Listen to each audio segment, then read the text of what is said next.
अऊज़ु बिल्लाहि मिनश्शैतानिर्रजीम बिस्मिल्लाहिर्रहमानिर्रहीम या अय्युहल्लज़ीना आमनु दुख़ुलू फ़िस्सिल्मि काफ़्फ़ह वला तत्तबिउ ख़ुतवातिश्शैतान इन्नहु लकुम अदुव्वुम मुबीन। क़ालन्नबिय्यु सल्लल्लाहु अलैहि वसल्लम ला युमिनु अहदुकुम हत्ता यकून हवाहु तबअन लिमा जिअतु बिहि। सदक़ल्लाहुल अज़ीम। अस्सलामु अलैकुम व रहमतुल्लाहि व बरकातुहू। मेरे भाइयों और बहनों, पिछली वीडियो के अंदर आपके सामने एक मुख्तसर सवाल रखा था कि अगर कोई गैर मुस्लिम आपसे ये सवाल करता है कि इस्लाम की क्या तालीमात हैं, तो एज़ अ मुस्लिम आप क्या जवाब देंगे। तो मुख्तलिफ़ जवाबात हमें कमेंट सेक्शन में देखने को मिले।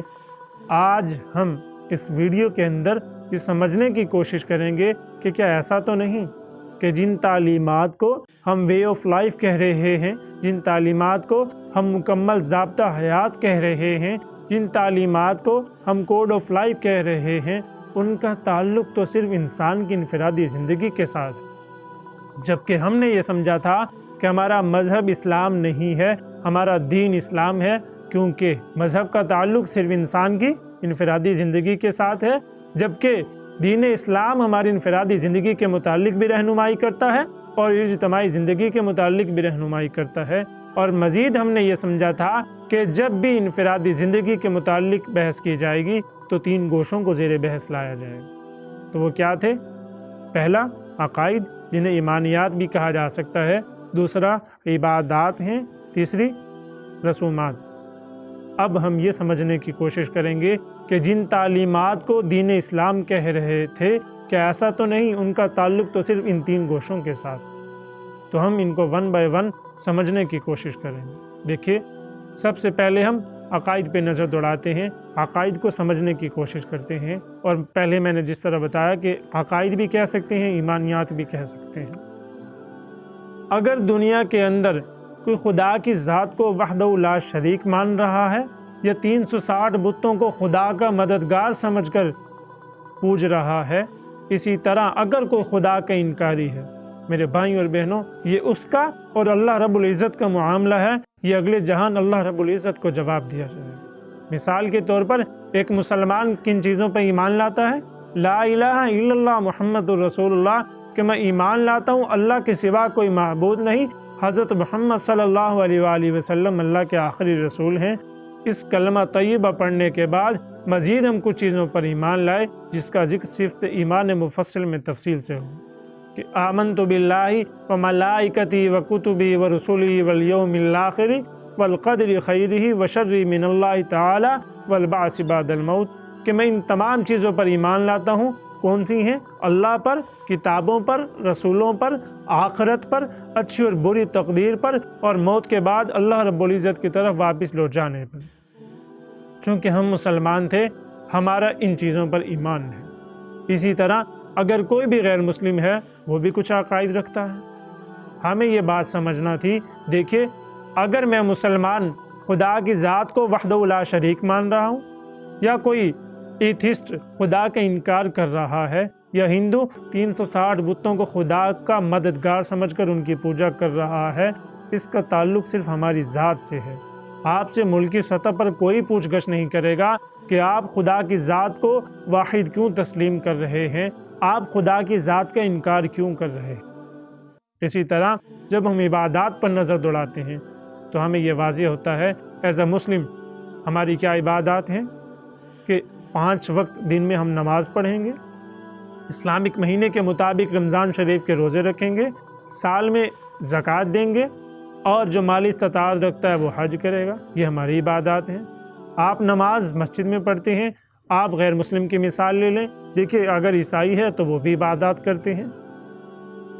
अगर ईसाई इबादात करना चाहे तो वो जाके चर्च में करेगा। इसी तरह यहूदी है तो वो इबादात सिनेगोग में जाके करेगा। हिंदू है तो वो मंदिर में जाके इबादत करेगा। तो फ़र्क कहाँ आ रहा है? देखिए, अगर आपने नमाज पढ़ी है तो अपनी ज़ात के लिए पढ़ी है। आप अगर चौक पर शौक़ से पढ़ते हैं, कहीं भी जगह शौक़ से पढ़ते हैं, आपको लोग आबिद, जाहिद, नेक कह सकते हैं, वो भी आपका सिर्फ आपकी ज़ात तक मामला है। इसका अपने अल्लाह रब्बुल इज़्ज़त को जवाब देना है। मुल्की सतह पर कोई पूछगछ नहीं की जा रही, चाहे आप इबादत मस्जिद में कर लें, चर्च में कर लें, सिनेगोग में कर लें या मंदिर में कर लें, मुल्की सतह पर किसी को कोई फ़र्क नहीं पड़ रहा। اسی طرح جب ہم رسومات کو سمجھنے کی کوشش کرتے ہیں، دیکھیے رسومات میں کیا آتا ہے؟ خوشی کی رسومات ہیں، غمی کی رسومات ہیں۔ خوشی کی رسومات میں بچے کی پیدائش ہے، نکاح یعنی شادی کی رسم ہے، اور غمی کی رسومات میں میت کا کفن دفن ہے۔ چونکہ ہم مسلمان ہیں، ہم نے بچے کو غسل دیا، کان میں آذان دی، اسلامک نیم رکھ دیا، جوانی میں اسلامک تعلیمات کے مطابق ہم نے اس کی شادی کر دی، جو نکاح ہے مسجد میں پڑھا دیا۔ اگر کفن دفن کا معاملہ ہے تو جو اسلام ہمیں تعلیمات دیتا ہے ہم نے ان کو فالو کیا، اس کا غسل کیا، جنازہ پڑھایا، قبر میں جا کے دفنا دیا۔ اگر ہندو ہے تو وہ اپنے ہی تعلیمات کو فالو کرے گا، یعنی جو بھی اس کی تعلیمات ہیں اس کے مطابق بچے کا نام رکھے گا، بچے کی شادی کرے گا، اس کا جا کے کفن دفن ہوگا۔ یعنی اگر ہم نے نکاح مسجد میں پڑھا لیا تو ہندو جا کے مندر میں نکاح پڑھا لے گا۔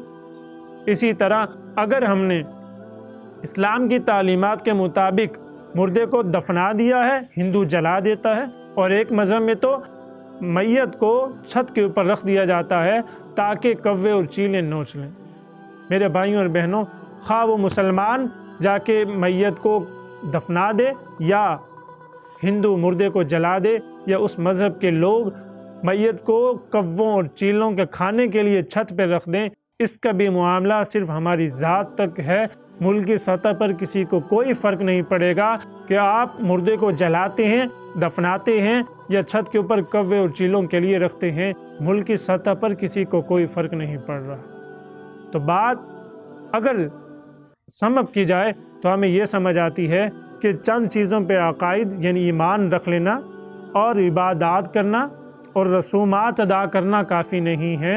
ہم چونکہ مسلمان ہیں، ہمارے اوپر اجتماعی نظام بھی مسلمانوں والا ہی ہونا چاہیے، کیونکہ قرآن کہتا ہے ان الحکم الا للہ، کہ حکم کس کا چلے گا؟ صرف اللہ رب العزت کی ذات کا چلے گا۔ اگر اللہ رب العزت نے میرے بھائیوں اور بہنوں اگلے جانب سے یہ سوال کر لیا کہ آپ عبادات میں مشغول رہے، آپ کے ملک کے اندر دھڑا دھڑ سود چلتا رہا، آپ کہاں تھے؟ آپ کے چوکوں چراہوں کے اوپر، آپ کے چوکوں چراہوں پر فحاشی اور یعنی کے اڈے چل رہے تھے، آپ کہاں مصروف تھے؟ میرے بھائیوں اور بہنوں، میں اس بات کو تسلیم کرتا ہوں، دیکھیے نماز، روزہ، زکوٰۃ، حج، جو بھی عبادات ہیں یہ ہمارے دین کی بنیاد ہیں، ان پہ عمل کرنا لازم ہے۔ لیکن اگر حکم اللہ کا نہیں چل رہا، سود دھڑا دھڑ چل رہا ہے، تو اس کو ختم کرنے کے لیے یعنی دین اسلام کا غلبہ لانے کے لیے ذمہ داری بھی ہماری ہے۔ اس نظام کو لانا یہ ہماری ذمہ داری ہے۔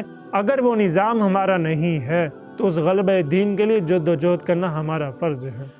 میرے بھائیوں اور بہنوں، میرا آپ سے بات کرنے کا مقصد یہی تھا، اور وہ سوال پوچھنے کا مقصد یہی تھا کہ کیا ایسا تو نہیں کہ ہم خدا کو وحدہ لا شریک مان لینا اور چند چیزوں پر ایمان لا کر عبادات کر لینا، اسلامک تعلیمات کے مطابق بچے کی شادی کر لینا، کفن دفن کر لینا، کیا اسی کو دین اسلام سمجھتے ہیں؟